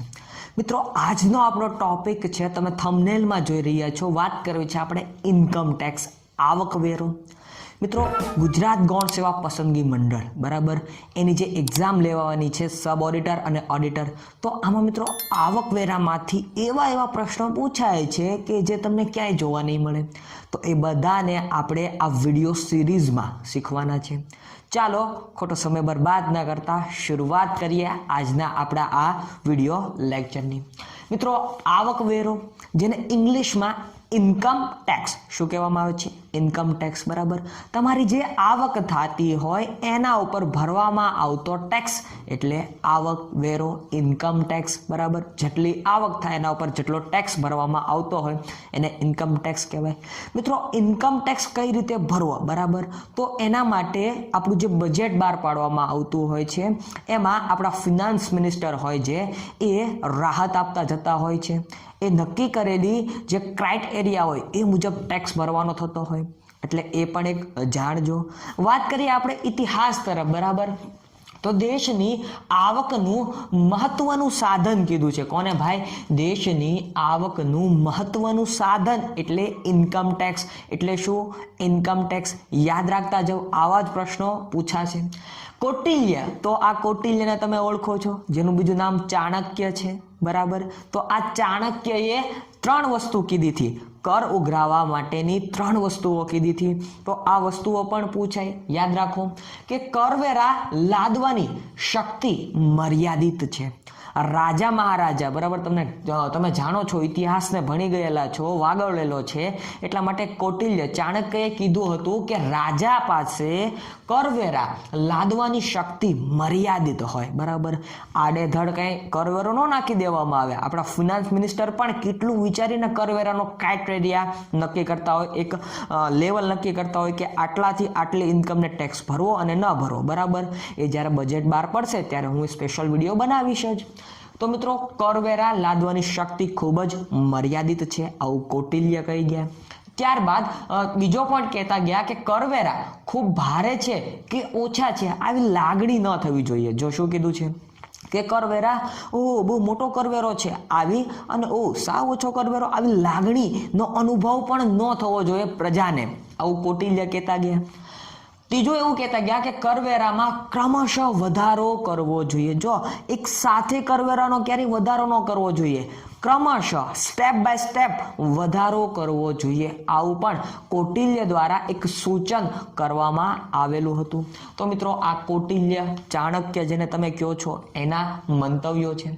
દુનિયામાં સૌથી સમજણમાં અઘરું છે તો તે કરવેરો છે. આ વિધાન કોણ બોલ્યું હતું? આવો પ્રશ્ન પૂછાય છે મિત્રો. અને હસું હું એટલા માટે છું કારણ કે આલ્બર્ટ આઇન્સ્ટાઈન, તમે જાણો છો આ આલ્બર્ટ આઇન્સ્ટાઈન કોણ હતા? એનો દિમાગ કેવો હતો એ પણ કહેતા ગયા કે ભાઈ દુનિયામાં સૌથી સમજણમાં અઘરું છે તો એ કરવેરો છે. આવો આલ્બર્ટ આઇન્સ્ટાઈન કહેતા ગયા એટલે વિચાર કરો આ કેટલો કરવેરો અઘરો હશે. અઘરો નથી, સિમ્પલ જ છે, પરંતુ આલ્બર્ટ આઇન્સ્ટાઈનનું આ વિધાન પૂછાય છે. હા મિત્રો, આમાં ડીપમાં ઉતરો તો તમને અઘરો અવશ્ય લાગશે, પરંતુ આપણે આવી જ રીતે આને સંપૂર્ણ તમારી સમક્ષ મૂકવાનો હું પ્રયત્ન કરીશ. તો મિત્રો થોડાક પ્રશ્ન પૂછાય છે એના રિલેટેડ વાત કરીએ કે ભારતમાં પણ પ્રાચીન કાળથી કરવેરો લેવાય છે. તો તમને ખ્યાલ પડી ગયો કે ભારતમાં પણ પ્રાચીન સમયથી રાજા મહારાજા કરવેરો ઉઘરાવતા હતી. ચોથ કર, બરાબર, ચોથ. તો આ એક સ્પેશિયલ કરવેરો છે, એ કોના દ્વારા બહાર પાડવામાં આવતો, મતલબ કે કોણ ઉઘરાવતું, આ પ્રશ્ન પૂછાય તો એનો જવાબ તમારે મને કમેન્ટ સેક્શનમાં કમેન્ટ કરીને જણાવવાનો રહે. વાત કરીએ મિત્રો કે મનુસ્મૃતિ અને અર્થશાસ્ત્રના રચયિતા કોણ છે ભાઈ? કૌટિલ્ય. અને અર્થશાસ્ત્રના જે રચયિતા કૌટિલ્ય છે એ અર્થશાસ્ત્રમાં જ આ ત્રણ વસ્તુઓ વિશેની વાત કરેલી છે કૌટિલ્યએ. તો એ પણ યાદ રાખો, પૂછાય છે આમાંથી પ્રશ્નો, એટલા માટે કહું છું કે કૌટિલ્ય, બરાબર, ચાણક્યનું પુસ્તક કયું છે, આવો પ્રશ્ન પૂછાય તો અર્થશાસ્ત્ર. સિમ્પલ છે મિત્રો. 1857નો વિપ્લવ, 1857નો ખૂબ જ મોટા પાયાનો વિપ્લવ તમે જાણો છો, જોયો હશે. તો આ સમયે અંગ્રેજો પાસે પૈસા ખૂટી ગયા. શું કામ? કે આ બધા દમન નીતિ થતી હતી, બરાબર, એની પાસે પૈસા ખૂટી ગયા. મતલબ કે બ્રિટિશ સરકાર પાસે ભારતને ચલાવવા માટેના નાણાં ખૂટવા લાગ્યા. તો એના કારણે ફેબ્રુઆરી 1860ની આજુબાજુ આપણી જે બ્રિટિશ સરકાર એ વખતે આપણી પર રાજ કરતી હતી, એવા અંગ્રેજો બ્રિટિશ સરકાર તરીકે ઓળખાય છે. તો આ બ્રિટિશ સરકારે ફેબ્રુઆરી મહિનો યાદ રાખવાનો, 1860ની સાલવારી યાદ રાખવાની. આ સમયગાળા દરમિયાન એક વેરો નાખ્યો અને જે કરવેરા તરીકે ઓળખાવા લાગ્યો. તો આ થોડીક ડિટેલમાં સમજૂતી સાથે માહિતી છે, તમે આને લખી પણ શકો છો. અને હા, અમારી ટેલિગ્રામની ચેનલ પણ છે, જેની લિંક નીચે ડિસ્ક્રિપ્શનમાં છે. સાથે સાથે અમારી જે આ યુટ્યુબ ચેનલ છે એની સાઈડમાં તમને જોઈન બટન બતાતું હશે, તો આ જોઈન બટનમાં તમે જોઈન કરી લેજો. ત્યાં તમને સ્પેશિયલ ઓડિટરના વિડીયો જોવા મળશે. મિત્રો વાત કરીએ તો બંધારણ શું કહે છે ભાઈ? આપણું બંધારણ તો કાંઈક કહેતું હશે ને, કરવેરો ઉઘરાવો કે ન ઉઘરાવો, આના વિશે આપણું બંધારણ શું કહે છે એની વાત કરીએ તો અનુચ્છેદ 265, બરોબર, 265 એટલે 265 આ અનુચ્છેદ છે. અનુચ્છેદ આવું કહે છે કે રાજ્યને કર ઉઘરાવવાની સત્તા છે. રાજ્ય એટલે આમ તો તમે બંધારણ ડીપમાં વાંચ્યું હશે તો તમને ખ્યાલ હશે કે જ્યાં ત્યાં રાજ્ય શબ્દ આવે. રાજ્ય મતલબ કે આપણા દેશમાં કરવેરો ઉઘરાવવાની સત્તા છે, આવું કે છે, બરાબર. આ કલમ કે છે આવું, તો આ કલમ પૂછાય, યાદ રાખો. અનુચ્છેદ 265 યાદ રહી જાય એવી છે, સિમ્પલ 265, બરાબર. વાત કરીએ તો કેન્દ્ર સરકાર ખેતીની આવક સિવાયની આવક ઉપર વેરો લેવાની સત્તા ધરાવે છે. જો શું કીધું છે ભાઈ કે સેન્ટ્રલ ગવર્મેન્ટ ખેતીની આવક, બરાબર, જેને તમે કૃષિની આવક પણ કહી શકો છો, ફાર્મર્સ ઇન્કમ, તો એના ઉપર કરવેરો ન લઈ શકે. કોણ? કેન્દ્ર સરકાર ખેતીની આવક ઉપર કરવેરો લઈ ન શકે. આ યાદ રાખજો મિત્રો, આમાંથી પ્રશ્ન પૂછાય તમારી એક્ઝામમાં. વાત કરીએ મિત્રો પરિચય, તો પરિચયમાં વાત આવે છે આવકવેરો. આવકવેરો જેને તમે ઇન્કમ ટેક્સ કહો છો, એ કેવો કર છે? તો પ્રત્યક્ષ કર છે. પ્રત્યક્ષ કરનું બીજું નામ પૂછાય તો સીધો કર છે, ડાયરેક્ટ ટેક્સ છે. ટેક્સના પ્રકારો વિશેનો વિડીયો તમે જોયો નથી? જોયો? ઉપર આઈ બટનમાં જોવા મળશે, ત્યાં જઈને જોઈ લેજો. મેં તમને આ આવકવેરો ક્યાં આવે, કયા પ્રકારમાં આવે એ સમજાવેલું છે. યાદ રાખો કે આવકવેરો પ્રત્યક્ષ કર છે, બરાબર, સીધો કર છે, ડાયરેક્ટ ટેક્સ છે, વહીવટી અથવા તો મધ્યસ્થ સરકાર. જો શું કીધું છે ભાઈ? આનો વહીવટ કોણ કરે છે? મધ્યસ્થ સરકાર, એટલે કે સેન્ટ્રલ ગવર્મેન્ટ, એટલે કે કેન્દ્ર સરકાર આ કરને ઉઘરાવે છે, લે છે. યાદ રાખતા જજો. વાત કરીએ મિત્રો આઈટીડી એટલે કે ઇન્કમ ટેક્સ ડિપાર્ટમેન્ટ. શેની વાત છે? ઇન્કમ ટેક્સ ડિપાર્ટમેન્ટ, જે ડાયરેક્ટ ટેક્સ કલેક્શન માટેનું એક ડિપાર્ટમેન્ટ છે. ડાયરેક્ટ ટેક્સ કલેક્શન કરવા માટેનું એક ડિપાર્ટમેન્ટ ઇન્કમ ટેક્સ. ત્યારબાદ સીબીડીટી એટલે કે central board of direct taxes. CBDT direct taxes માટેનું છે આ મિત્રો, યાદ રાખતા જાઓ. Central board of direct taxes યાદ રાખતા જાઓ, જેનું મુખ્ય મથક ન્યૂ દિલ્હી ખાતે આવેલું છે. હવે મિત્રો આ બધી સંસ્થાઓ વિશે આપણે ડીપમાં ક્યારે સમજીશું? તો જ્યારે સ્પેશિયલ સંસ્થાઓનો હું વિડીયો બનાવીશ તો એમાં આવકવેરા સાથે સંકળાયેલી તમામ સંસ્થાઓ વિશે ડીપમાં સમજવાનો પ્રયત્ન કરીશું. મિત્રો વાત કરીએ તો આવકવેરા મતલબ કે આ સીબીડીટીનું મુખ્ય મથક ન્યૂ દિલ્હી ખાતે છે. આવકવેરા અધિનિયમ જે આ હાલ જે શરૂ છે, આવકવેરા અધિનિયમ 1961 બરાબર, 1961 સાલ વાળી યાદ રાખતા જજો. તો આ આવકવેરાને આપણે આ વિડીયો સિરીઝમાં સંપૂર્ણ શરૂઆત કરીએ મિત્રો. સીબીડીટી. તો આ સીબીડીટી છે શું ભાઈ? પહેલા તો તમને આવો પ્રશ્ન થવો જોઈએ બરાબર. તો આ સીબીડીટી એ ટેક્સ કલેક્શન કરવા માટેનું એક સંસ્થા છે. શું છે ભાઈ? જો તમને આપેલું છે અધિકૃત સંસ્થા બરાબર, સર્વોચ્ચ અધિકૃત સંસ્થા છે. યાદ રાખો, આ ડિટેલ પૂછાય છે મિત્રો. એમસીક્યુ આમાંથી ગમે તે રીતે પૂછાઈ શકે, હું જસ્ટ તમારી ખાલી સામે પ્રેઝન્ટ કરું છું બરાબર. મિત્રો વાત કરીએ સીબીડીટી, તો central board of direct taxes. આ ફૂલ ફોર્મ આપણે પહેલા પણ જોયું હતું બરાબર. સ્પેલિંગ સાથે પણ તમે યાદ રાખજો શું થાય ભાઈ? Central board of direct taxes.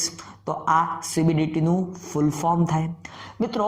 એનું મુખ્ય મથક ન્યૂ દિલ્હી ખાતે આવેલું છે. ક્યાં આવેલું છે ભાઈ? ન્યૂ દિલ્હી ખાતે એનું મુખ્ય મથક આવ્યું છે.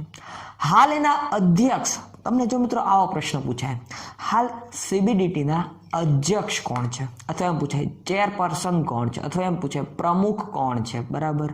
તો યાદ રાખો મિત્રો, કોણ છે? પ્રમોદ ચંદ્રા. આ મિત્રો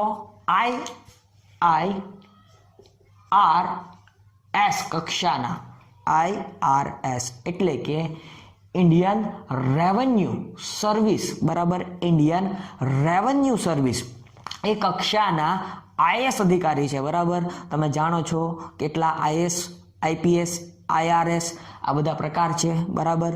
તો આ સિવિલ સેવાના પ્રકારો છે, એમાંથી એ IRS બરાબર, ઇન્ડિયન રેવન્યુ સર્વિસ ના એવો મેન મતલબ કે બેન્ચના સૌથી સિનિયર એવા વ્યક્તિ હશે, એટલા માટે એમને આ સીબીડીટીના શું અધ્યક્ષ, ચેરમેન બનાવવામાં આવ્યા છે. સિમ્પલ છે, યાદ રહી જાય એવું છે, યાદ રાખતા જાઓ.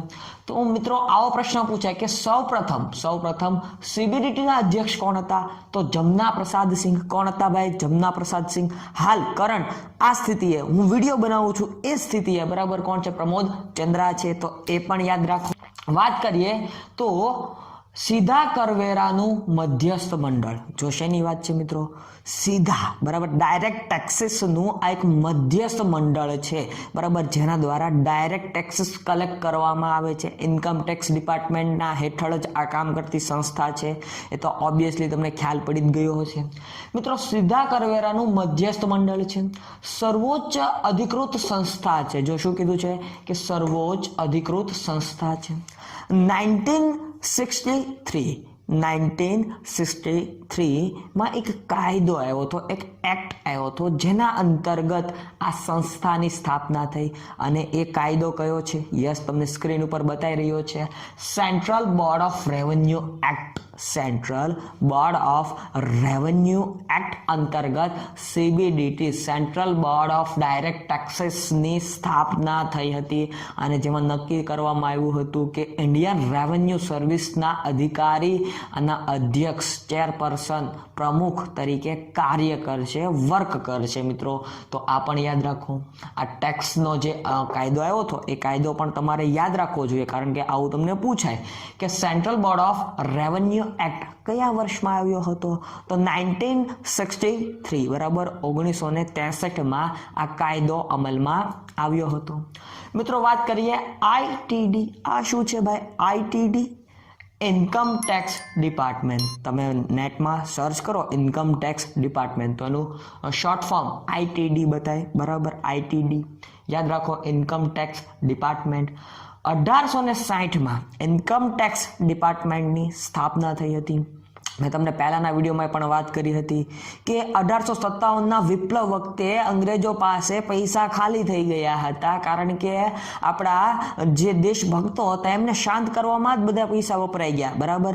એટલે ટેક્સ ઉઘરાવવાનું શરૂ કર્યું અને કાયદેસર રીતે 1860માં ઇન્કમ ટેક્સ ડિપાર્ટમેન્ટની સ્થાપના થઈ.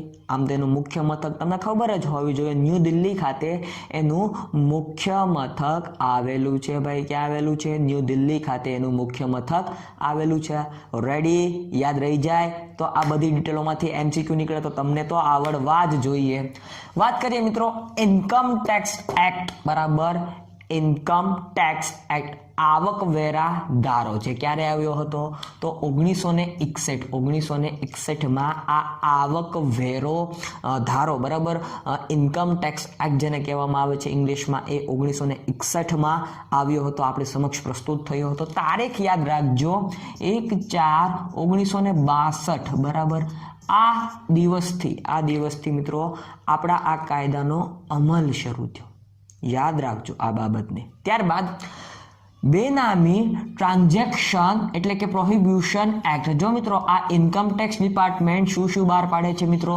તો યાદ રાખો કે વિવિધ પ્રકારના કાયદાઓ કે જે કોઈક ને કોઈક રીતે આગળ ભવિષ્યમાં પણ ઉપયોગી થાય, સાબિત થાય એવા બનાવે છે.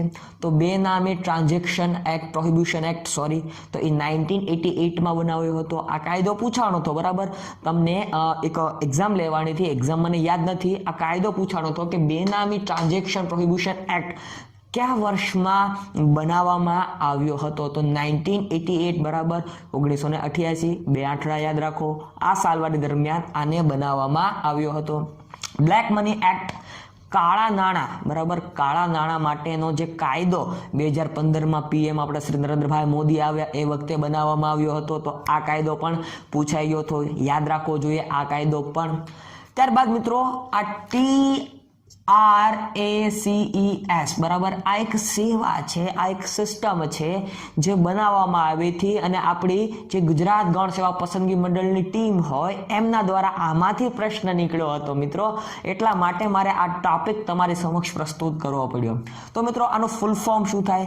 TDS નું ફૂલ ફોર્મ શું થાય? તમે પહેલા મને કમેન્ટ સેક્શનમાં કમેન્ટ કરીને કહો. તો TDS reconciliation analysis and correction enabling system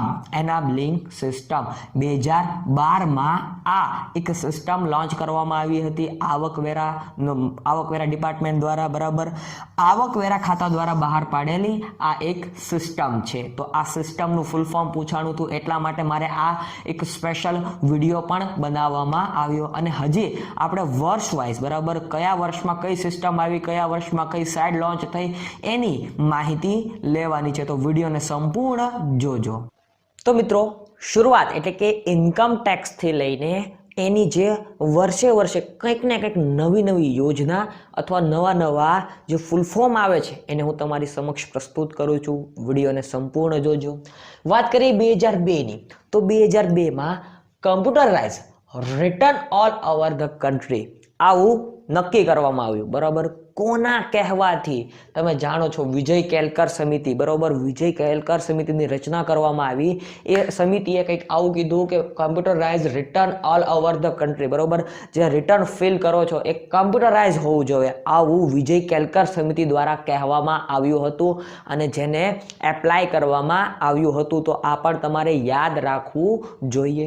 ત્યારબાદ મિત્રો આગળ વધીએ તો એ જ સમયમાં એટલે કે 2002માંથી www એટલે કે world wide web income tax ઇન્ડિયા.gov.India મતલબ કે આ ઇન્કમ ટેક્સની જે ઓફિશિયલ વેબસાઇટ છે એ વેબસાઇટ લોન્ચ કરવામાં આવી હતી કોના કહેવાથી ડૉક્ટર વિજય બરાબર વિજય કેલકર તમે જાણો છો આ વિજય કેલકર સમિતિ વિશે વિજય કેલકર સમિતિ વિશેની તમામ ડિટેલ તમે જાણતા હોય એટલી કમેન્ટ સેક્શનમાં કમેન્ટ કરીને કરો અને ભરી દો કમેન્ટ સેક્શનને અને હા મિત્રો મારે કહેવું હતું કે અમુક લોકો ખોટી કમેન્ટો કરે છે બરાબર મને કોઈ ફરક નહીં પડે હું મારા વિડીયો બનાવવા જ કરીશ મિત્રો વાત કરીએ તો એટલે કે વિજય કેલકર દ્વારા કહેવામાં આવ્યું કે computerise return all over the country fill થવું જોઈએ 2002માં એટલા માટે આ વેબસાઇટ લોન્ચ કરવામાં આવી હવે 2003માં આ જે વેબસાઇટ છે એને સિલ્વર મેડલ મળ્યો બરાબર એ વખતે એવું હતું કે જે સારી એવી વેબસાઇટ હોય એમને પણ પ્રોત્સાહન આપવામાં આવતું તો આપણી આ ગવર્મેન્ટ વેબસાઇટને જ આ silver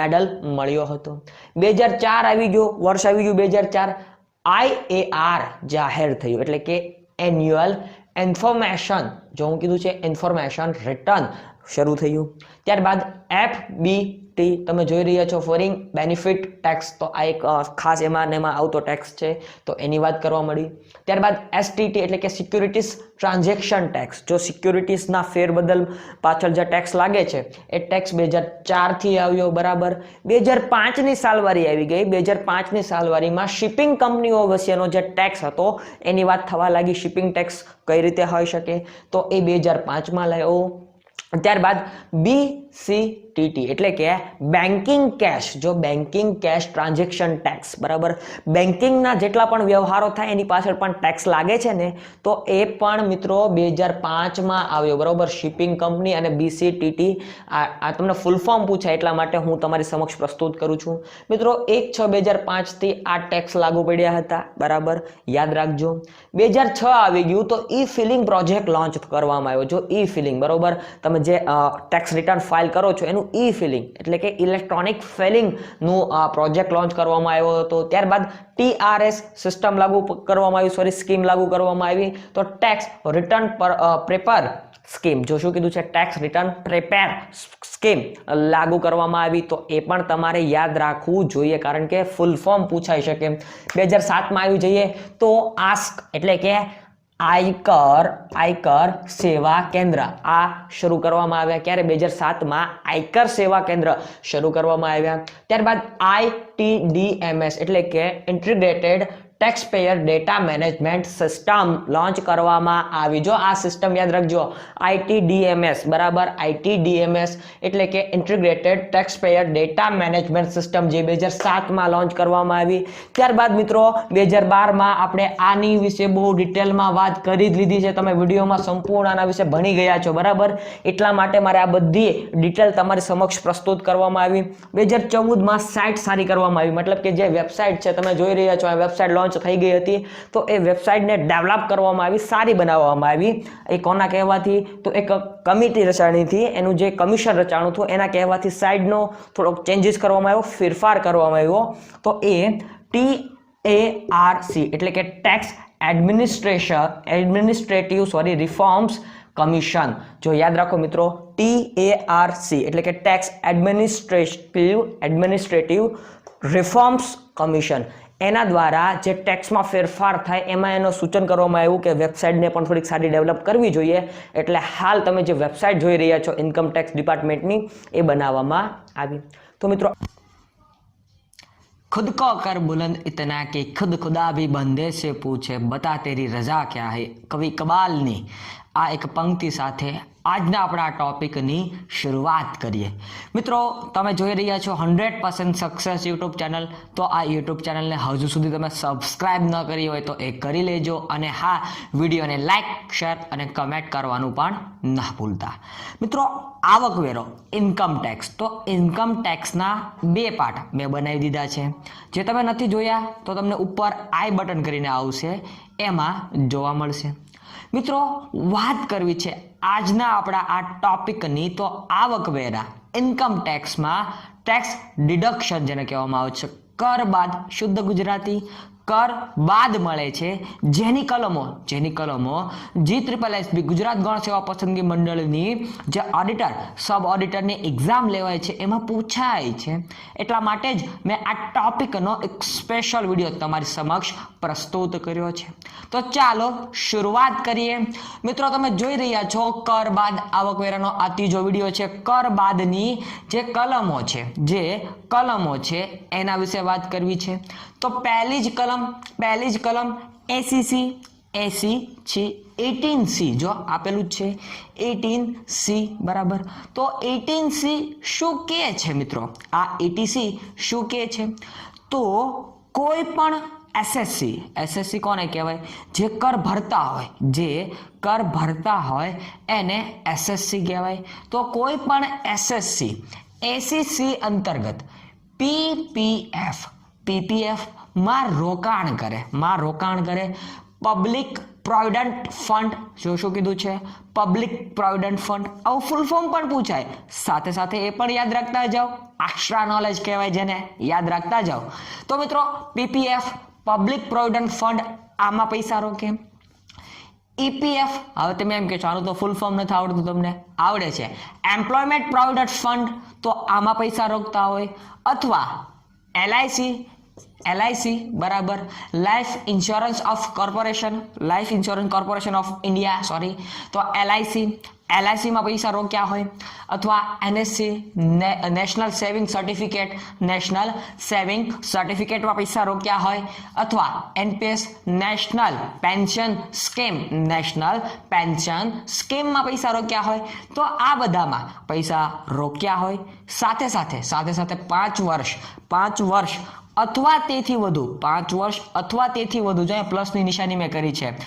FD in bank or post, જો FD ફિક્સ ડિપોઝિટ તરીકે મૂકેલી હોય બેંકમાં અથવા પોસ્ટ ઓફિસમાં, તો આ બધી તમને કર બાદ તરીકે મળી. કઈ કલમ અંતર્ગત? તો ACC અંતર્ગત, 18C અંતર્ગત આ કર બાદ તરીકે તમને બધી રકમો મળતી હોય. બાળકોની શૈક્ષણિક ફી, તો 2 બાળકોની શૈક્ષણિક ફી તરીકેની જે રકમ થતી હોય મિત્રો, એને પણ કર બાદ તરીકેની કલમમાં સમાવેશ કરેલો છે. હાઉસિંગ લોન રીપેમેન્ટ આવતું હોય બરાબર, તો એને પણ કર બાદ તરીકે તમારી સમક્ષ રજૂ કરવામાં આવેલી છે. તો મિત્રો, યાદ રાખો કે ACC 18C અંતર્ગત શું આવે? PPF public provident fund, video જોતા યાદ રાખો. PPF public provident fund, EPF employment provident fund, PPF, ત્યારબાદ LIC life insurance corporation of India, LIC બરાબર. ત્યારબાદ NSC નેશનલ સેવિંગ સર્ટિફિકેટ, ત્યારબાદ NPS નેશનલ પેન્શન સ્કીમ અંતર્ગત, ત્યારબાદ 5 વર્ષથી વધુ બેંકમાં અથવા પોસ્ટ ઓફિસમાં FD તરીકે ફિક્સ ડિપોઝિટ તરીકે મૂકેલી રકમ, 2 બાળકોની શૈક્ષણિક ફી અને હાઉસિંગ લોન રીપેમેન્ટનો ઓપ્શન, આ બધા જનો સમાવેશ 18C બરાબર. ACC જો યાદ રાખજો, 18 નથી બોલતો. AC 8 0 અને C અંતર્ગત બાદ મળે છે, ડિડક્શન મળે છે. યાદ રાખો, આ પ્રશ્નો પૂછાય છે, પ્રશ્નાવો હોય કે NSC મતલબ કે નેશનલ સેવિંગ સર્ટિફિકેટ કઈ કલમ અંતર્ગત કર બાદ મળે છે? તો 80C બરોબર, ACC અંતર્ગત મળે છે, યાદ રાખો. હવે આવી જઈએ ACD 80D બરાબર. તો કલમ 80D મતલબ કે ACD, શુદ્ધ ગુજરાતી બોલીશ, ઇંગ્લિશ બોલીશ, યાદ રહે એમ યાદ રાખો બરાબર. મિસ્ટેક થતી હોય તો પણ મને કમેન્ટમાં કહો. અને હા, અમુક લોકો ખોટી પણ કમેન્ટ કરતા હોય, મને કોઈ પણ વાંધો નથી, કમેન્ટ કરો તમારે બરાબર. બાકી તમારા પ્રશ્નો હોય એના કમેન્ટ સેક્શનમાં લખો, હું જવાબ અવશ્ય આપીશ, પણ હું ફ્રી થાવ ત્યારે. આ એક મારી કન્ડિશન રહેશે. ACD બરોબર. તો મેડિકલ ઇન્સ્યોરન્સ અને પ્રિવેન્ટિવ હેલ્થ ચેકઅપ. જો આ ભૂલાઈ જાય લોકોને, આ ભૂલાઈ જતું હોય કે 80D અંતર્ગત medical insurance, medical claim, medical તો આવે જ છે મિત્રો, મેડિકલ ઇન્સ્યોરન્સ તો આવે જ છે, પરંતુ પ્રિવેન્ટિવ હેલ્થ ચેકઅપ આ પણ આવે છે. તો આને પણ યાદ રાખો. તો આ મેડિકલ હેલ્થ હોવું કોનું જોઈએ, મેડિકલ હેલ્થ હોવું કોનું જોઈએ, આવો પ્રશ્ન થાય તો મેડિકલ હેલ્થ મિત્રો પોતાનું હોવું જોઈએ, સેલ્ફ, જેને શું કહેવાય, સેલ્ફ હોવું જોઈએ, અથવા બાળકોનું હોવું જોઈએ. બરોબર, સ્વપોન્સ એવું કહેવામાં આવ્યું છે, ઇંગ્લિશમાં વાંચો તો વધારે ડીપમાં તમને ખબર પડે, બાળકોનું હોવું જોઈએ. હવે આ પ્રિવેન્ટિવ હેલ્થ શું છે, પ્રિવેન્ટિવ હેલ્થ છે શું, તો વર્ષ દરમિયાન ટેસ્ટ પાછળ તમે જે પણ ખર્ચો કરાવો છો એનો સમાવેશ પ્રિવેન્ટિવ હેલ્થમાં થાય. વર્ષ દરમિયાન જે પણ તમે ટેસ્ટ પાછળ, હવે જેમ કે તમને ધારો કે લેબ ટેસ્ટ, બરોબર, લેબ ટેસ્ટમાં તમારે લોહીનો રિપોર્ટ દર મહિને કરાવતો હોય, બરાબર, દર મહિને કરાવવો પડતો હોય, તો આનો સમાવેશ આમાં આવે, બરાબર, પ્રિવેન્ટિવ હેલ્થ ઇન્સ્યોરન્સ એમાં આવે. તો યાદ રાખો ACC ફરીવાર ACC રિપીટ કરી નાખીએ, કારણ કે રિપીટેશન કરશો તો તમને યાદ રહેશે. યાદ રાખો કે PPF, EPF, LIC, NSC, NPS 5 વર્ષ અથવા એથી વધારે સમયમાં FD તરીકે બેંક અથવા પોસ્ટ ઓફિસમાં. ત્યારબાદ બાળકોની શૈક્ષણિક ફી ઓછામાં ઓછા 2 જ બાળકો વધારે થાય તો ભાઈ નહીં. પછી હાઉસિંગ લોન, રીપેમેન્ટનો ઓપ્શન અહીંયા આવ્યો. ACD મેડિકલ ઇન્સ્યોરન્સ શું છે ભાઈ, મેડિકલ ઇન્સ્યોરન્સ છે. મેડિકલ ઇન્સ્યોરન્સમાં પણ પ્રિવેન્ટિવ હેલ્થ ચેકઅપ ન ભૂલાય, પ્રિવેન્ટિવ હેલ્થ ચેકઅપ ન ભૂલાય. અને એ પણ કોનું બાદ મળે, સેલ્ફ પોતાનું હોય તો, અને બાળકોનું હોય તો, બરાબર, માતા પિતા માટે અલગ આવે છે. તો યાદ રાખો આટલી બાબતો. ત્યારબાદ ACDD, બરોબર, એ શું કે છે, તો ટ્રીટમેન્ટ ઓફ સ્પેસિફિક ઇલનેસ. જો શું કીધું છે, સ્પેસિફિક ઇલનેસ માટેની વાત હોય તો એના માટે આવે છે કલમ ACDD, બરોબર, જેમાં આવે છે બાળકો અથવા માતા પિતાનું જો કોઈ ઇલનેસ હોય, માંદગી હોય, તો એનો સમાવેશ આમાં થાય. ક્ષય, TB એના રોગનો સમાવેશ આમાં થાય. કેન્સરનો સમાવેશ આમાં થતો નથી, એના માટે સ્પેશિયલ હજી એક કલમ આવશે જે તમે આ જ વિડીયોમાં જોઈ રહેવાના છો, બરાબર. એટલે યાદ રાખો કેન્સરનો સમાવેશ આમાં નથી થતો.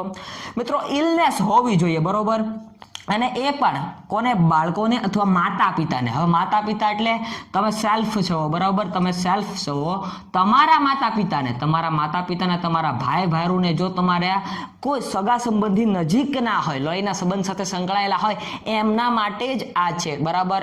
ACDD કર બાદ મળે છે આ કલમ અંતર્ગત. આ આવકવેરો છે, બરોબર મિત્રો, મારું ઘરનું નથી, આવકવેરો આવું બોલે છે, બરાબર. તો ડિસેબિલિટી મતલબ કે ક્ષમતા, તો 40% વધુ ડિસેબિલિટી હોય તો એને આ કર બાદની રકમ મળતી હોય છે. યાદ રાખો આ તમામ કલમોને. એવું લાગે તો ફરીવાર રિવાઇઝ કરીને વિડીયોને જોઈ લો, અને સ્ક્રીનશોટ પાડવા માટે હું પણ દૂર થઈ જાઉં છું, સ્ક્રીનશોટ પણ પાડી શકો છો. તો ચાલો મિત્રો શરૂઆત કરીએ બીજી કલમોને ભણવાની. તો ACDDB આ શું કહે છે, તો મિત્રો આ મેડિકલ ટ્રીટમેન્ટ માટેની, કર બાદ માટેની, ટેક્સ ડિડક્શન માટેની કલમ છે. આ કલમમાં ક્રિટિકલ ડિસીઝીસ, ક્રિટિકલ જે બહુ ક્રિટિકલ હોય એવા ડિસીઝીસ એટલે આમ તો તમને ઇંગ્લિશ પાર કરતા આવડતું હશે, રોગો, બરોબર. ક્રિટિકલ એટલે જે એવા કે જેનું સમયાંતરે નિદાન ન આવી શકે, બરાબર. ક્રિટિકલ ડિસીઝીસ જેમાં કંઈક ને કંઈક ખોટ ખાપણ રહી જતી હોય એવા ડિસીઝીસ, મતલબ કે રોગો, શુદ્ધ ગુજરાતી રોગો, બરાબર. જેમાં આવે છે કેન્સર. તો કેન્સરની રકમ કેન્સર પાસે જે પણ ખર્ચો થાય એ કર બાદ મળે. કઈ કલમ અંતર્ગત, તો ACDDB અંતર્ગત, બરાબર, યાદ રાખો.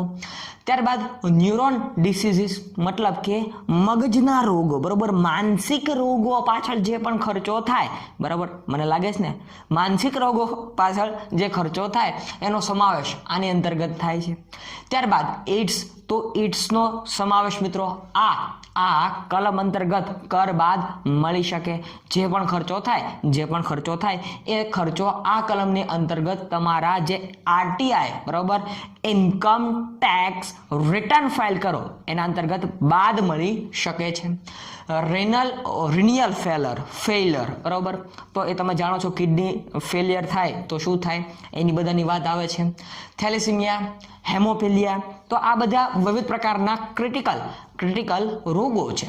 આ રોગો હોય અને તમે જો એની પાછળ ખર્ચ કરતા હો તો એનો સમાવેશ 80DDB કલમ અંતર્ગત બાદ મળે છે, ડિડક્શન મળે છે. મિત્રો હું ડિડક્શન જ ભણાવતો, બરાબર, કર બાદ મળે છે એવું હું ભણાવતો જ નથી. હું તમને ખાલી કલમો યાદ રખાવવાનો પ્રયત્ન કરું છું. તમે કલમો યાદ રાખો, કારણ કે આ કલમોમાંથી ડાયરેક્ટ પ્રશ્ન પૂછાય. ક્રિટિકલ ડિસીઝીસ માટે કઈ કલમ અંતર્ગત બાદ મળે છે? તો આવકવેરાની કલમ નંબર 80DDB અંતર્ગત બાદ મળે છે. હું ખાલી આ જ સમજાવું છું, બરાબર. એટલે આ જ યાદ રાખો, આ ઉપર કોન્સન્ટ્રેશન કરો જેથી કરીને ભૂલાય નહીં. ત્યારબાદ કલમ 80E educational loan for higher studies, higher education, બરાબર. એજ્યુકેશનલ લોન નો ઈ યાદ રાખો. એજ્યુકેશન લોન છે, બરાબર, તો એનો ઈ યાદ રાખો અને 80 નો ઈ, બરાબર. એટલે આમ યાદ રહી જાય મિત્રો, સિમ્પલ યાદ રાખવાનો પ્રયત્ન કરો. 80 અંતર્ગત educational loan for higher education, higher studies આવું પણ કહી શકો, બરાબર. દેશની બહાર અભ્યાસ માટે જવું પડે, દેશની બહાર અભ્યાસ કરવા માટે જવું હોય તો 80E અંતર્ગત તમને જો કર લોન લીધી હોય કે જે પણ તમે લીધું હોય એના અંતર્ગત તમને કર બાદ કર ડિડક્શન મળે છે.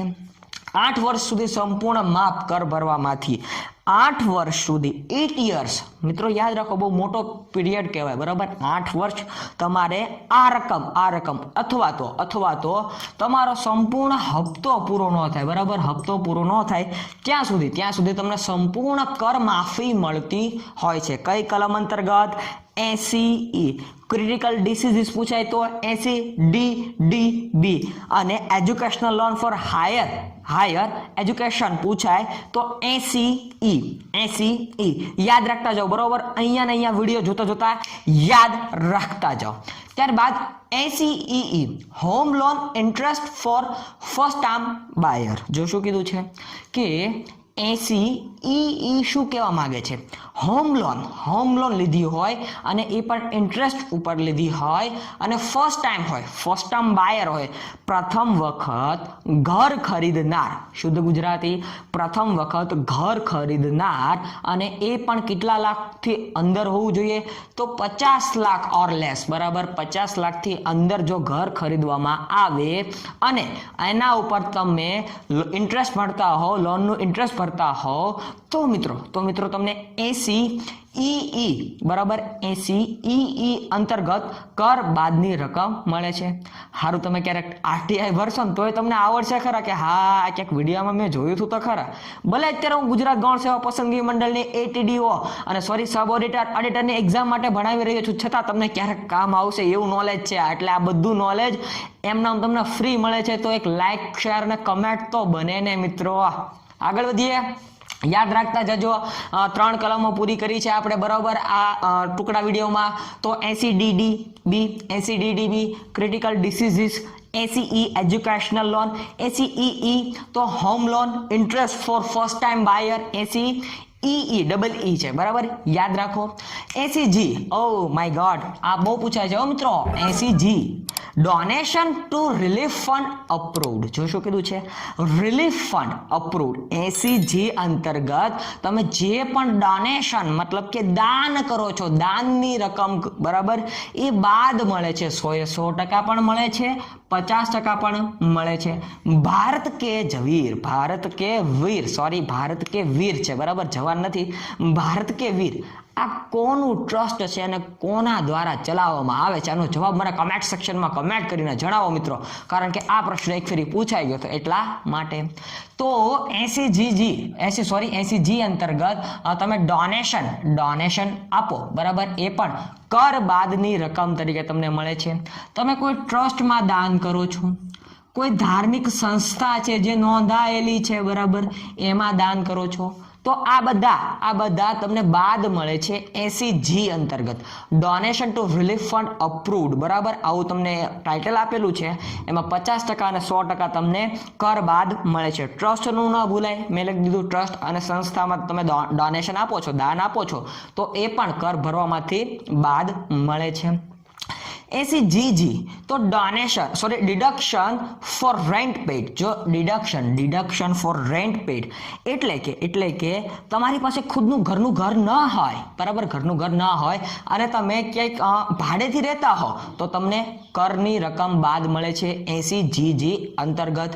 સેલ્ફ એમ્પ્લોયડ હોવ, સેલરીડ હોવ, HRA ન મળતો એટલે કે હાઉસિંગ રેન્ટ અલાઉન્સીસ ન મળતું હોય તો પણ તમને આ કલમ અંતર્ગત રકમ બાદ મળતી હોય. યાદ રાખતા જાઓ, આવું કામ આવશે તમારે, બરોબર. ટેક્સ ભરશો, ભવિષ્યમાં તમે ટેક્સ ભરશો તો આ કલમો આમનામ જ રહેશે, થોડો ઘણો ચેન્જીસ આવશે, યાદ રહી જાય એવી છે એટલા માટે. 80TTA interest on saving bank account. જો શું કીધું છે? SB, બરાબર, સેવિંગ બેંકમાં તમારું ખાતું હોય અને એમાં તમને થોડું ઘણું ઇન્ટરેસ્ટ મળતું હોય તો એ ઇન્ટરેસ્ટ 80TTA અંતર્ગત મળે છે. 80TTA અંતર્ગત મળે છે. મિત્રો હું 80 બોલું છું એટલે 80 સમજી જજો, ખોટું કન્ફ્યુઝ થવું નહીં. તો મિત્રો આ હતી તમામ આવકવેરાની ડિડક્શનની કલમો. આની કરતાં પણ વધારે કલમો છે, પરંતુ મેં જે પૂછાવા લાયક હોય, IMP લાગતી હોય, બરાબર, ડાયરેક્ટ નજરમાં આવતી હોય એવી કલમો ગોતીને તમારી સમક્ષ રજૂ કરી છે, બરાબર. એટલે આ વિડીયોને એક લાઈક આપો, શેર કરો, કમેન્ટ સેક્શનમાં કમેન્ટ કરો અને નીચે હવે તો બુકની લિંક પણ મુકાઈ ગઈ છે, બુક ખરીદી લેજો. જય હિન્દ, જય ભારત, વંદે માતરમ. સ્ક્રીનશોટ માટે ટાઈમ.